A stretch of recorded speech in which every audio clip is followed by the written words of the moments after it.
Un día a la vez es un espacio para conectar con Dios a través de su palabra. Suscríbete y acompáñame en este maravilloso viaje y permite que la palabra nos transforme de dentro hacia afuera. Bendecido día para todos. Hoy vamos en la reflexión número 132 y el título de la reflexión de hoy es Comunión íntima con Dios. Lecturas las encontramos en la primera libro de Samuel, capítulo 18 al 20, el Salmo 131 y el Evangelio de Lucas, capítulo 20, versos del 20 al 47.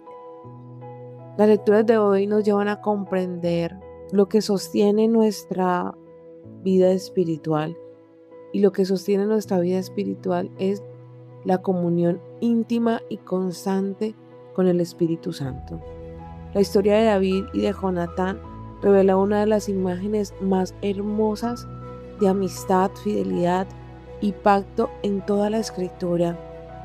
Y eso representa esa amistad entrañable que el Espíritu Santo quiere tener con cada uno de nosotros. Vemos que cuando Jonatán vio a David, su alma quedó ligada a él. No fue una relación superficial ni basada en conveniencia personal. Fue un pacto nacido del amor, la lealtad y la entrega.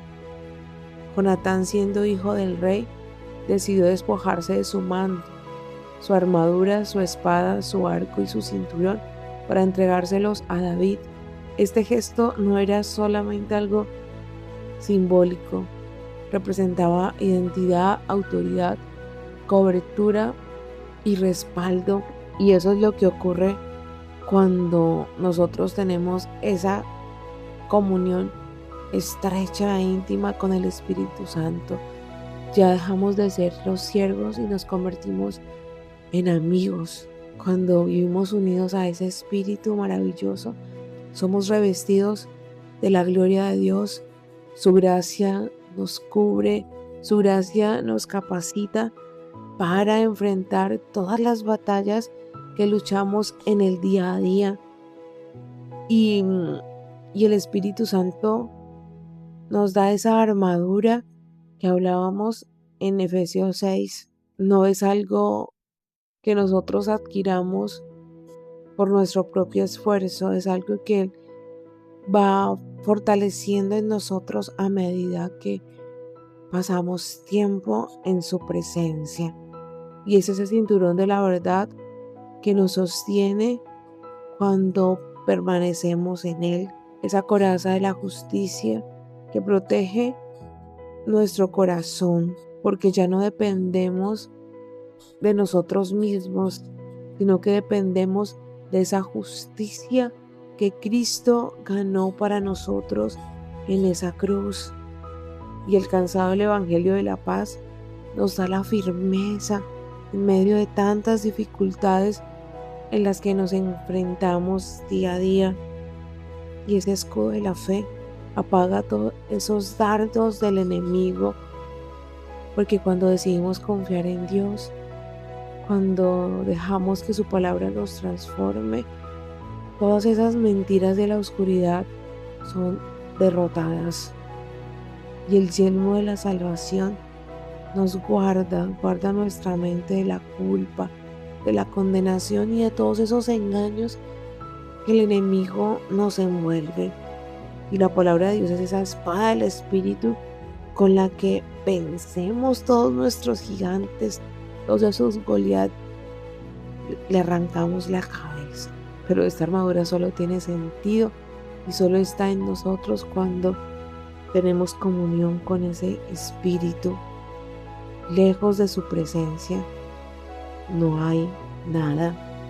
Por eso Jonatán permaneció unido a David en medio del peligro. Así nosotros debemos permanecer unidos al Espíritu Santo en todo tiempo. Porque vemos que, a diferencia de David, Saúl no estuvo en comunión íntima con el Espíritu. Por eso se llenó de celos, de orgullo y de temor y vio a David como una amenaza. E hizo de todo para acabar con él, porque ya no estaba en comunión con el Espíritu, estaba lleno de inseguridad, de competencia, de ira, y de descontrol. Saúl ya no era ese rey que Dios había puesto, lleno de paz, de tranquilidad. La había perdido por haberse dejado gobernar por sus deseos pecaminosos. David decidió siempre permanecer bajo la cobertura de Dios, aunque sabía que Saúl quería matarlo. Él se alejó de él para no atentar, porque sabía que Saúl era el ungido de Dios y David era temeroso y lo respetaba. Vamos a leer. Saúl tiene celos de David.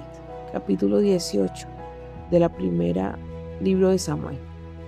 Después de que David terminó de hablar con Saúl, conoció a Jonatán, el hijo del rey. De inmediato se creó un vínculo entre ellos, pues Jonatán amó a David como a sí mismo.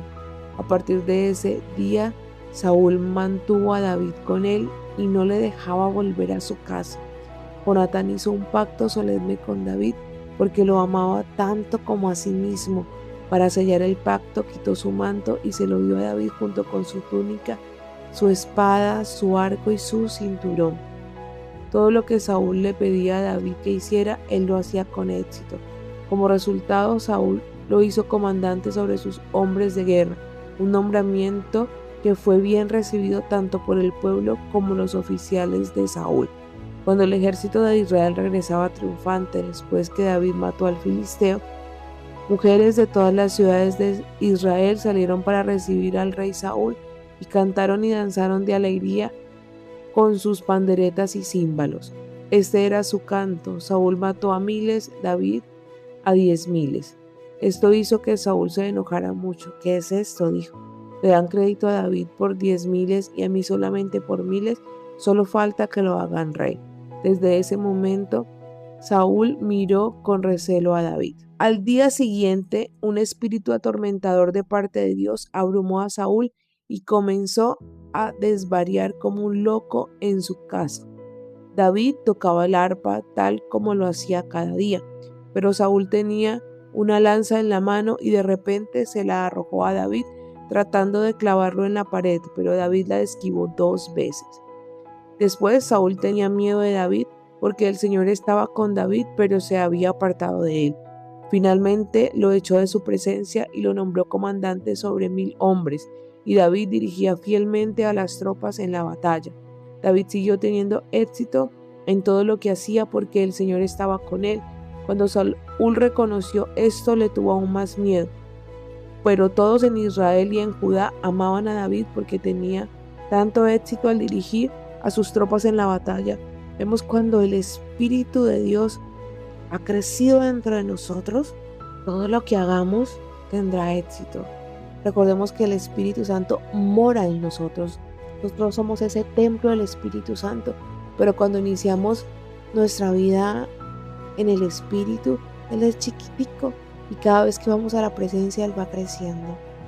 Cada vez que vamos a la presencia, el Espíritu Santo se va rebosando en nosotros. Cada vez que leemos la palabra, Él va creciendo. Entonces cuando ya Él esté desbordante en nosotros, eso se empieza a notar y todo lo que nosotros hagamos va a prosperar. David se casa con la hija de Saúl. Cierto día Saúl le dijo a David: estoy listo para darte a mi hija mayor Merab por esposa, pero antes deberás demostrar que eres un guerrero de verdad al pelear las batallas del Señor. Pues Saúl pensó: voy a enviar a David contra los filisteos y dejar que ellos lo maten en vez de hacerlo yo mismo. ¿Quién soy yo y quién es mi familia en Israel para que yo sea yerno del rey?, exclamó David. La familia de mi padre no es nadie. Así que cuando llegó el momento para que Saúl le diera a su hija Merab matrimonio, Saúl le dio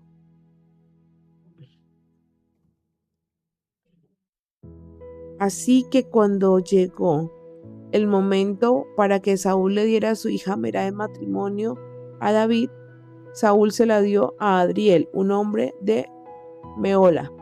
Mientras tanto, Mical, otra hija de Saúl, se había enamorado de David. Cuando Saúl se enteró, se puso contento. Me da otra oportunidad para hacer que los filisteos lo maten, se lo dijo a Saúl a sí mismo. Pero David le dijo: hoy tienes una segunda oportunidad para ser mi yerno. Después Saúl instruyó a sus siervos para que le dijeran a David: el rey te aprecia mucho al igual que nosotros. ¿Por qué no aceptas lo que el rey te ofrece y te conviertes en su yerno?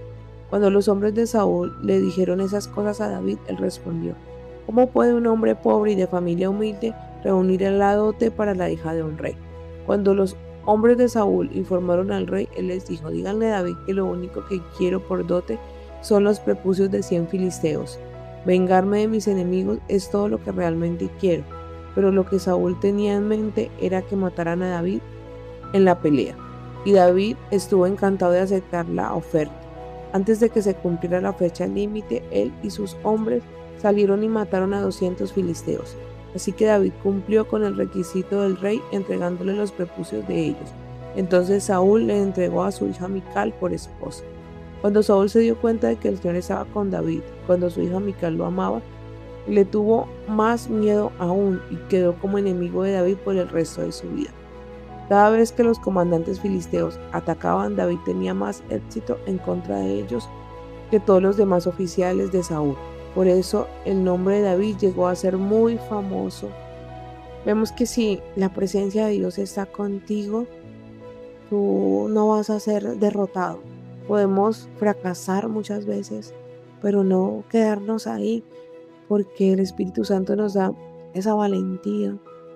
El Espíritu Santo nos capacita y la oscuridad no va a poder destruirnos. Y Samuel, en el capítulo 19, narra la intensa persecución que Saúl hizo contra David. Y vamos a ver cómo Jonatán lo protegía, así como el Espíritu Santo nos protege a nosotros. Saúl les dijo a sus siervos y a su hijo Jonatán que asesinaran a David. Pero Jonatán, debido a su profundo cariño por David, le contó acerca de los planes de su padre. Mañana por la mañana, lo previno, deberás encontrar un lugar donde esconderte en el campo. Yo le pediré a mi padre que vaya conmigo y le hablaré de ti. Luego te informaré todo lo que pueda averiguar. A la mañana siguiente, Jonatán habló con su padre acerca de David, diciéndole muchas cosas buenas de él. El rey no debe pecar contra su siervo David, le dijo Jonatán. Él nunca ha hecho nada para dañarte. Siempre te ha ayudado en todo lo que ha podido. Y te has olvidado de aquella vez cuando arriesgó su vida para matar al gigante filisteo y cómo el Señor le dio como resultado una gran victoria a Israel. Ciertamente estabas muy contento en aquel entonces. ¿Por qué habrías de matar a un hombre inocente como David? No hay ningún motivo en absoluto. Así que Saúl escuchó a Jonatán y juró: tan cierto como que el Señor vive, David no será muerto. Después Jonatán llamó a David y le contó lo que había sucedido. Luego los llevó ante Saúl y David sirvió en la corte igual que antes. Entonces la guerra se desató nuevamente y David dirigió a sus tropas contra los filisteos. Los atacó con tanta furia que todos huyeron. Pero cierto día, cuando Saúl estaba sentado en su casa con una lanza en la mano, de repente el espíritu atormentador de parte del Señor vino sobre él como antes. Mientras David tocaba el arpa, Saúl le arrojó su lanza, pero David la esquivó y dejando la lanza clavada en la pared, huyó y escapó en medio de la noche. Mical salva la vida de David. Entonces Saúl mandó tropas para que vigilaran la casa de David. Se les dio la orden que mataran a David cuando saliera la mañana siguiente. Pero Mical, la esposa de David, le advirtió: si no te escapas esta noche, te matarán por la mañana. Así que ella lo ayudó a salir por la ventana y él huyó y escapó. Luego ella tomó un ídolo y lo puso en la cama de su esposo, lo cubrió con mantas y puso un cojín de pelo de cabra sobre la cabeza. Cuando las tropas llegaron para arrestar a David, ella les dijo que estaba enfermo y que no podía levantarse de la cama. Pero Saúl envió a las tropas de nuevo para prender a David y les ordenó: tráiganmelo con cama y todo para que lo maten. Pero cuando llegaron para llevarse a David, descubrieron que lo que estaba en la cama era solo un ídolo con un cojín de pelo de cabra en la cabeza. ¿Por qué me traicionaste así y dejaste escapar a mi enemigo?, le reprochó Saúl a Mical. Tuve que hacerlo, contestó ella. Me amenazó con matarme si no lo ayudaba. Así que David escapó y fue a Rama para ver a Samuel y le contó todo lo que Saúl le había hecho. Entonces Samuel llevó a David a vivir con él en Naiot. Cuando Saúl se enteró de que David estaba en Naiot de Ramá, envió tropas para capturarlo. Pero cuando llegaron y vieron que Samuel dirigía a un grupo de profetas que estaban profetizando, el Espíritu de Dios vino sobre los hombres de Saúl y ellos también comenzaron a profetizar. Cuando Saúl se enteró de lo que había pasado, envió a sus tropas, pero ellos también profetizaron. Lo mismo sucedió por tercera vez. Finalmente, Saúl mismo fue a Rama y llegó al gran pozo de Secú. ¿Dónde están Samuel y David?, preguntó. Están en Naiot de Ramat, le informó David. Pero camino a Naiot de Ramat, el Espíritu de Dios vino incluso sobre Saúl y él también comenzó a profetizar por todo el camino hasta Naiot. Se quitó la ropa a tirones y quedó desnudo, acostado sobre el suelo todo el día y toda la noche, profetizando en presencia de Samuel. La gente que lo vio exclamó: ¿qué? ¿Hasta Saúl es profeta? Vemos cómo el Espíritu Santo protegió a David. Vemos así el Espíritu Santo nos protege hoy a nosotros. ¿Quieres conocerlo? ¿Quieres ser su amigo? Mira que Él es de esos amigos entrañables que no deja que nada te pase, si tú le permites obrar. Y primera de Samuel 20 narra la consolidación de la lealtad, amistad entre David y Jonatán. Veamos. Jonatán ayuda a David. En ese momento David huyó de Naiot de Ramá y encontró a Jonatán. ¿Qué he hecho?, exclamó. ¿Cuál es mi delito? ¿Cómo ofendí a tu padre para que esté tan decidido a matarme? No es cierto, contestó Jonatán, no vas a morir. Mi padre siempre me cuenta todo lo que piensa hacer, aún las cosas más pequeñas. Sé que mi padre no me ocultaría algo como esto. Sencillamente no es cierto. Entonces David hizo un juramento delante de Jonatán y le dijo: tu padre sabe perfectamente bien acerca de nuestra amistad. Por lo tanto, se dijo a sí mismo: no le diré nada a Jonatán, ¿para qué lastimarlo? Pero te juro que estoy a un solo paso de la muerte. Te lo juro por el Señor y por tu propia alma. Dime cómo puedo ayudarte, exclamó Jonatán. Mañana celebraremos el festival de la luna nueva, respondió David. Siempre he comido con el rey en esta ocasión, pero mañana me esconderé en el campo y me quedaré allí hasta la tarde del tercer día. Tu padre preguntará dónde estoy. Dile que pedí permiso para ir a mi casa a Belén para un sacrificio anual que celebra mi familia. Si él dice está bien, sabrás que todo realmente está bien, pero si se enoja y pierde los estribos, sabrá que está decidido a matarme. Muéstrame la lealtad de quien juró ser mi amigo, porque hicimos un pacto solemne delante del Señor. O mátame tú mismo si he pecado contra tu padre, pero te ruego que no me traiciones entregándome a él. Jamás, exclamó Jonatán. Tú sabes que si tuviera la menor idea de que mi padre pensara matarte, te lo diría de inmediato. Entonces David preguntó: ¿cómo podré saber si tu padre está enojado o no? Ven al campo conmigo, le respondió Jonatán. Entonces salieron juntos al campo y Jonatán le dijo a David: te prometo por el Señor Dios de Israel que para mañana a esta hora, a más tardar pasado mañana, hablaré con mi padre e inmediatamente te haré saber qué piensa acerca de ti. Si él habla bien de ti, te lo haré saber. Pero si está enojado y quiere matarte, que el Señor me castigue y aún me mate si no te advierto, para que puedas escapar y vivir. Que el Señor esté contigo como antes estaba con mi padre. Que tú me trates con el fiel amor del Señor mientras que yo vivo. Pero si muero, trata a mi familia con ese fiel amor, aun cuando el Señor elimine a todos sus enemigos de la faz de la tierra. Entonces Jonatán hizo un pacto solemne con David diciendo: que el Señor destruya a todos tus enemigos. Y Jonatán hizo que David reafirmara su voto de amistad porque amaba a David tanto como a sí mismo. El Espíritu Santo nos ama muchísimo, nos ama de manera entrañable. Somos esos amigos que Él espera todos los días. Después Jonatán dijo: mañana celebraremos el festival de la luna nueva. Te extrañarán cuando vean que tu lugar a la mesa está desocupado. Pasado mañana al atardecer, ve al lugar donde antes te escondiste y espera allí junto al montón de piedras. Yo saldré y dispararé 3 flechas hacia un lado del montón de piedras. como si estuviera disparándole a un blanco. Enseguida enviaré a un niño para que me traiga las flechas. Si oyes que le digo, están de este lado, entonces sabrás tan cierto como que el Señor vive, que todo está bien y que no hay ningún problema. Pero si le digo, ve más lejos, las flechas están más adelante, significará que tendrás que irte de inmediato, porque es el Señor quien desea que te vayas. Y el Señor nos haga cumplir la promesa que nos hicimos el uno al otro, porque Él fue el testigo de ellas. Entonces David se escondió en el campo. Cuando comenzó el festival de la luna nueva, el rey se sentó a comer en su lugar de siempre, contra la pared, con Jonatán sentado al frente y Abner a su lado. Pero el lugar de David estaba desocupado. Ese día Saúl no dijo nada acerca de ello, pero pensó, algo debe haber hecho que David quedara ceremonialmente impuro. Pero cuando el lugar de David siguió desocupado al día siguiente, Saúl le preguntó a Jonatán, ¿por qué el hijo de Isaí no vino a comer ni ayer ni hoy? Jonatán le contestó, David me rogó que lo dejara ir a Belén. Me dijo, por favor déjame ir porque mi familia celebrará un sacrificio. Mi hermano me exigió que estuviera presente, así que te ruego que me dejes ir a ver a mis hermanos. Por eso no está a la mesa del rey.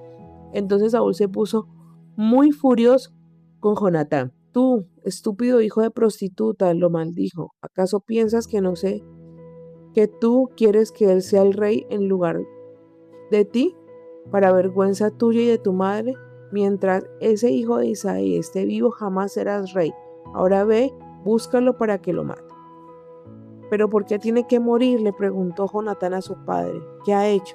Entonces Saúl le arrojó su lanza a Jonatán con la intención de matarlo. Por fin Jonatán se dio cuenta de que su padre realmente había decidido matar a David. Así que Jonatán dejó la mesa enfurecido y se negó a comer durante ese segundo día del festival porque estaba destrozado por la vergonzosa conducta de su padre hacia David. A la mañana siguiente, como habían acordado,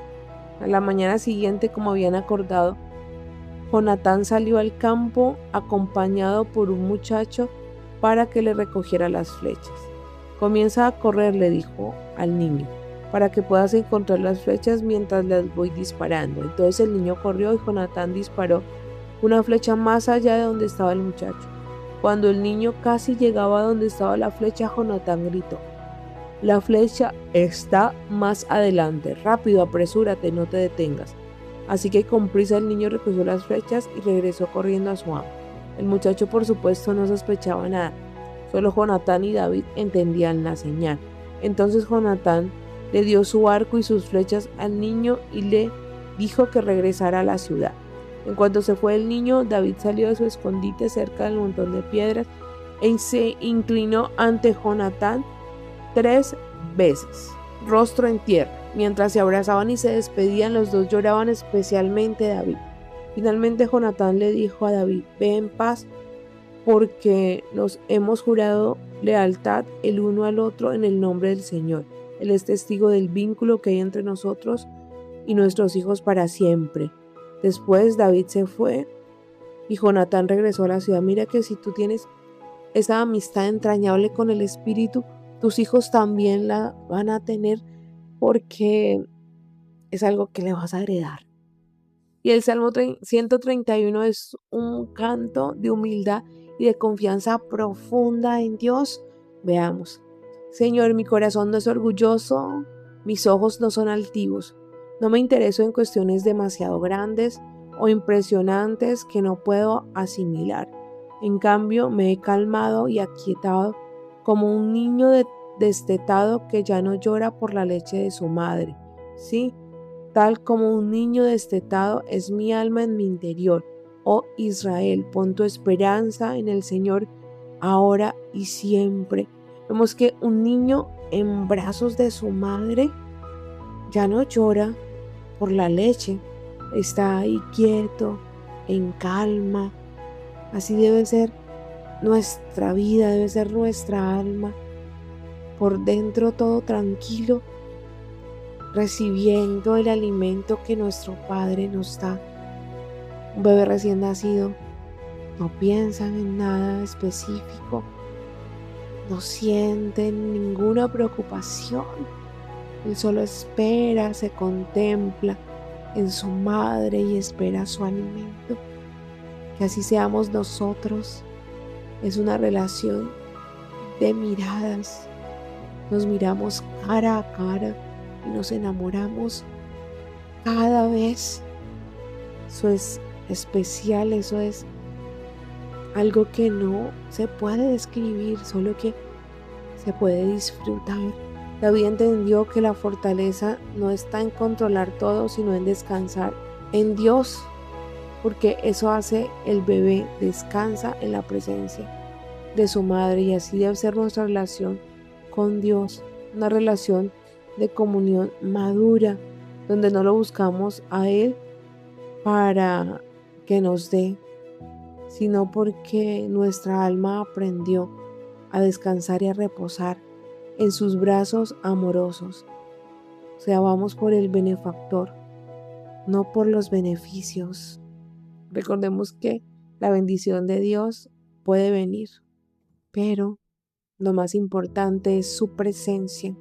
Pero nosotros a veces queremos respuestas rápidas y milagrosas, pero no anhelamos al Dios vivo y real, que habita en nosotros y que quiere una estrecha relación con nosotros. Y en el Evangelio de Lucas vemos a Jesús enfrentando las trampas de los líderes religiosos. Ellos tenían conocimiento, influencia y apariencia de espiritualidad, pero no tenían intimidad con Dios.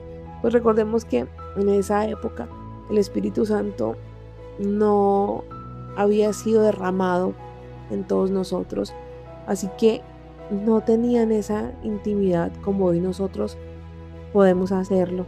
Entonces ellos veían a Jesús como un enemigo que los iba a quitar de lo que ellos pensaban y creían, y buscaron la manera de destruirlo. Pero vemos que en este capítulo la sabiduría de Dios, que descansaba en Cristo, desenmascaró la hipocresía de sus corazones. O sea, Jesús tenía el Cristo adentro y era el que le guiaba y lo cuidaba. Jesús mostró que la verdadera espiritualidad no consiste en apariencias externas ni en ritos religiosos, sino en una vida rendida completamente a Dios.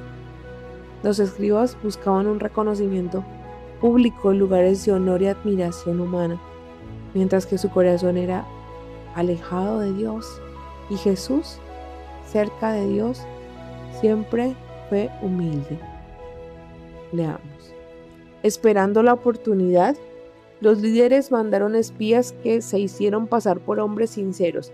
Trataban de hacer que Jesús dijera algo que pudiera informar al gobernador de Roma para que lo arrestara. Maestro, le dijeron, sabemos que dices y enseñas lo que es correcto y no te dejas influir por lo que piensan otros. Enseñas con verdad el camino de Dios. Ahora dinos, ¿es correcto que paguemos impuestos al César o no? Jesús se dio cuenta de la trampa y dijo, muéstrenme una moneda romana. ¿A quién pertenece la imagen y el título grabado de la moneda? Al César, contestaron. Bien, dijo. Entonces den al César lo que pertenece al César, y den a Dios lo que le pertenece a Dios. Así que no pudieron atraparlo por lo que decía en público. En cambio quedaron asombrados de su respuesta y se callaron.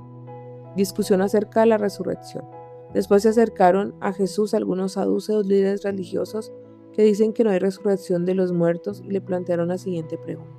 Maestro, Moisés nos dio una ley que dice que si un hombre muere y deja a su esposa sin haber tenido hijos, su hermano debe casarse con la viuda y darle un hijo para que el hombre del hermano continúe.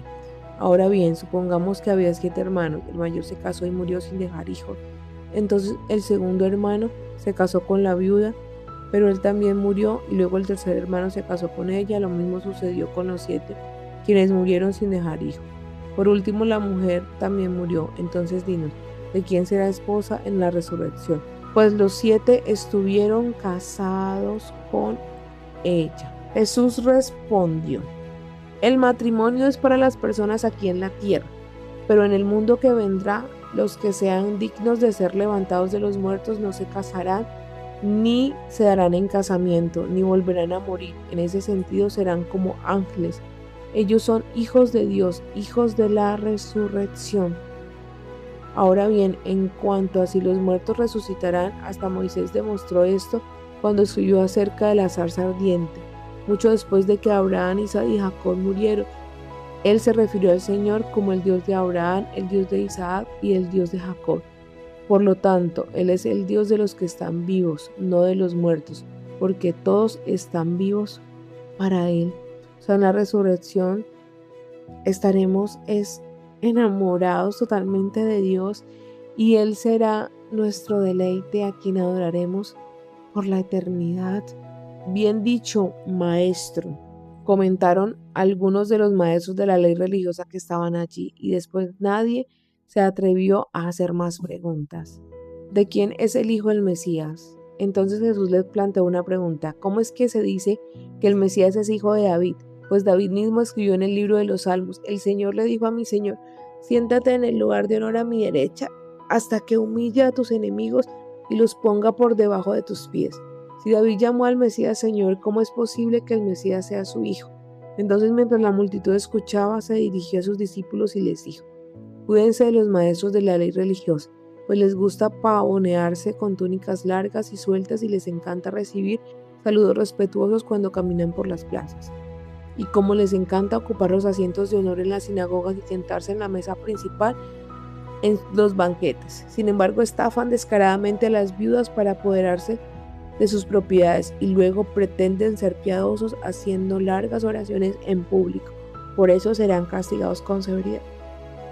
No tenían una estrecha relación con el Espíritu Santo. Vemos que hoy también nosotros tenemos ese mismo peligro de los maestros de la ley. Podemos conocer la palabra, podemos asistir a Eucaristía, podemos servir y aún así no tener comunión con Dios. Y la vida espiritual no es hacer cosas para Dios. La vida espiritual se trata de permanecer unidos diariamente al Espíritu Santo que nos habita. Eso nos recuerda la amistad de David y Jonatán, esa amistad cercana. Porque cuando tenemos esa amistad cercana con el Espíritu, aprendemos a escuchar su voz, a descansar en su presencia, a depender completamente de Él. Cuando vivimos en esa estrecha comunión, la verdad nos sostiene, la fe nos fortalece, la paz nos afirma, la salvación guarda nuestra mente y la palabra se convierte en nuestra arma para la victoria.